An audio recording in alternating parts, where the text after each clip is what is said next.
Friends and colleagues, honored guests, Professor Jonathan Levin, thank you for inviting me to speak. I would have loved to be there personally, but my schedule has made that impossible. So I'm glad you're able to accommodate my contributions in this way. Thank God for technology. Our theme, African Innovation, Shaping the Global Future, is counterintuitive, yet very perceptive. Why would Africa play a pivotal role in the global future? After all, Africa is home to most of the least developed countries in the world, and many African countries are at the bottom of the rung of human development indicators. It certainly is not a global leader in research and development. And in terms of digital technology, Africa seems to have a high mountain to climb, as its internet penetration is at 39.3% compared to the world average of 58.8%.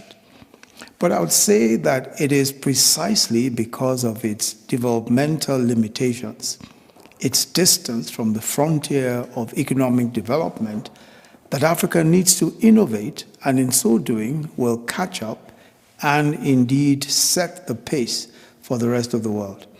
First of all, digitalization offers opportunities for innovation that are not so readily available with other forms of technology, and will enable African countries to leapfrog while at the same time contributing to the global future.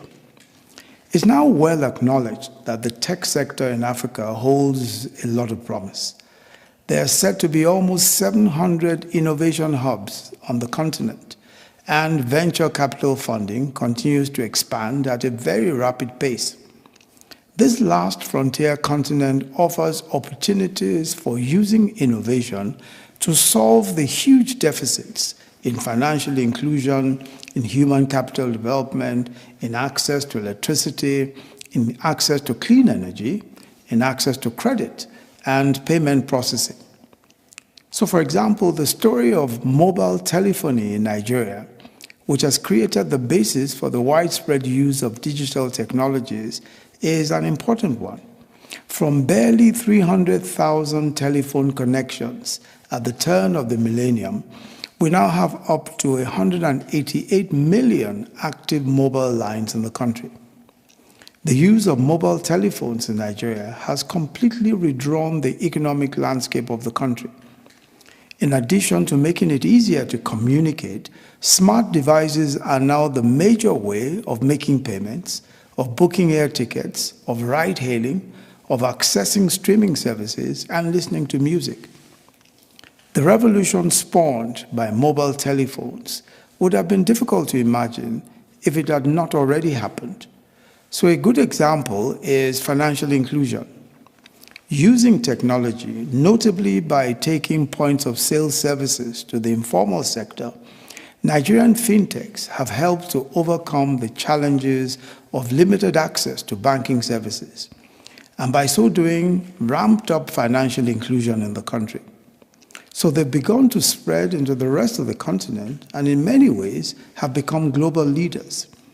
So, of course, it's no surprise that companies like Paystack, Andela, Flutterwave, and Opay have achieved valuations of over $1 billion US. How about mass education? It's evident that in order to bridge the digital skills divide and enable African children to cope with a rapidly changing world, education, relevant, useful education is key.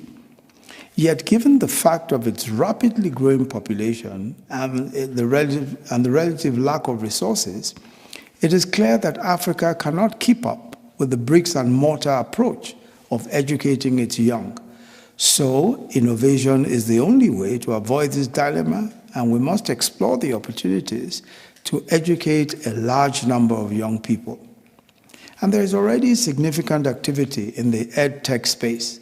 Today, there are close to 300 ed-tech startups in Africa, and many of them are doing good work in mass education and even STEM education, that's science, technology, engineering, and math. The increasing economic viability of advanced robotics, artificial intelligence, 3D printing, the Internet of Things, cloud computing, big data analytics, and blockchain technologies requires that young Africans acquire a new set of skills.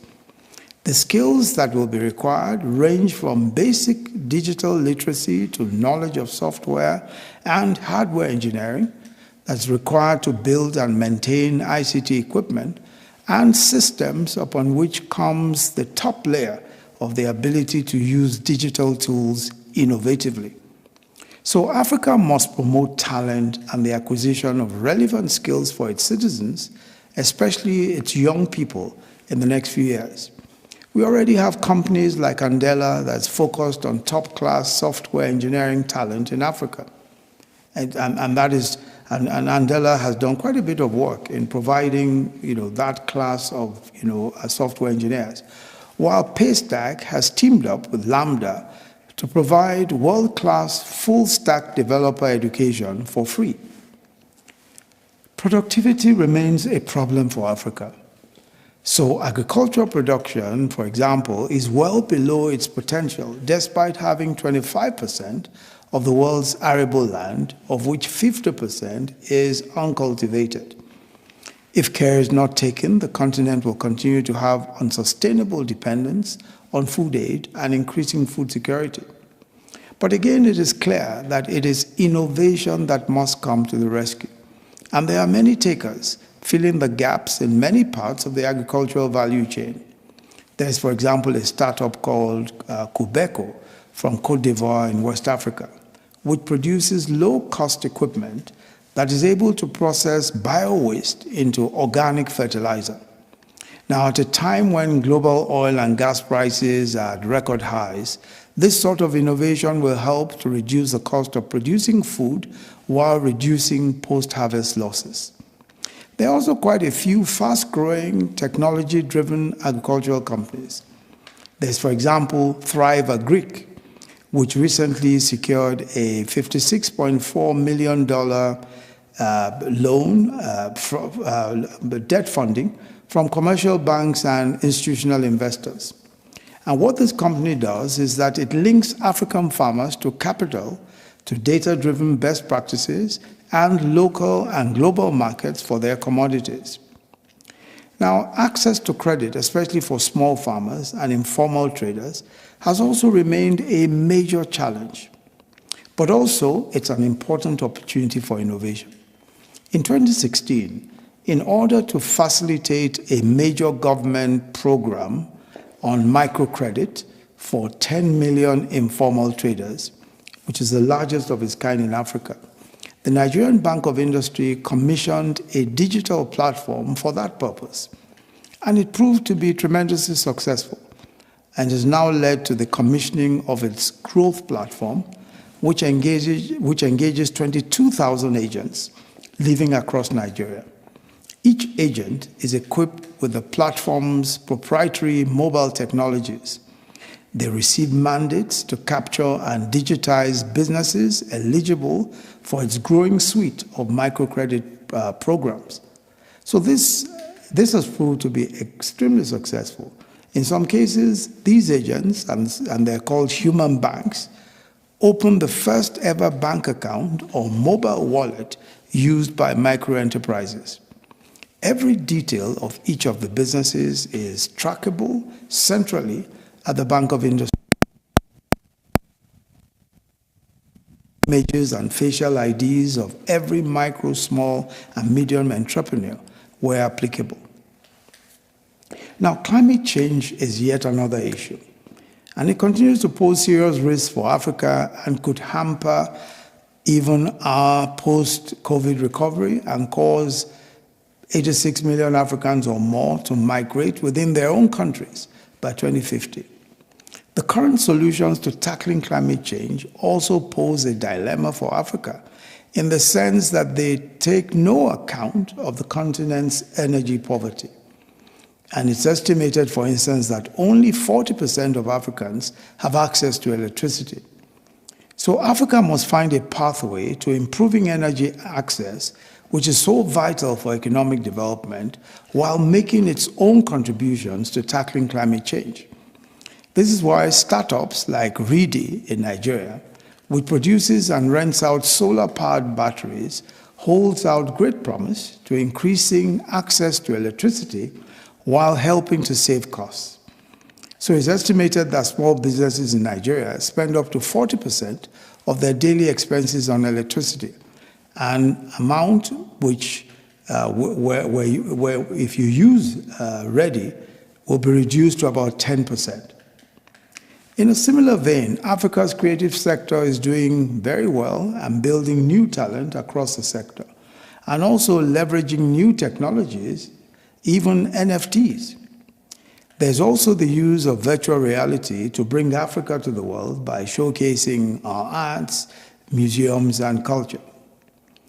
Given the need to lend further impetus to digital technology in order to innovate for the future, we are establishing here in Nigeria the Investment in Digital and Creative Enterprises Program, which is called iDice for short.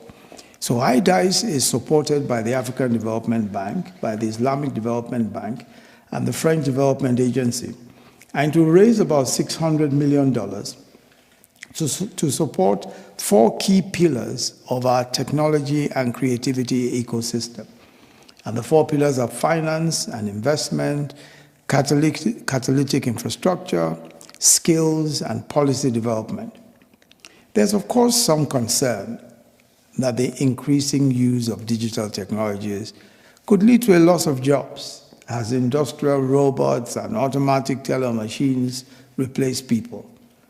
Now, this is an important consideration because beyond the very many problems with alienated young people, jobs matter, because the consumption from workers' incomes contributes to economic growth. However, job losses need not accompany increasing digitalization, because clearly numerous jobs and opportunities will abound in the digital space. And I think some of the evidence we're seeing already is that there is so much room and so much opportunities for the creation of jobs in the digital space. And we may not have a significant worry in terms of loss of jobs. The key thing is to provide our young people with the skills and knowledge to participate and benefit from the digital economy. So in conclusion, I think the evidence all around us is that in the process of addressing its challenges, Africa is using the opportunities of the digital era quite innovatively. It's imperative that we keep the momentum going so that the continent thrives, backstops innovation, creates wealth, and contributes to overall global development. And I think there is no question at all that with the right spirit of hard work and problem solving that we see all over the continent, the green shoots of technological innovation will transform the continent and impact positively on the rest of the world. Thank you very much for listening.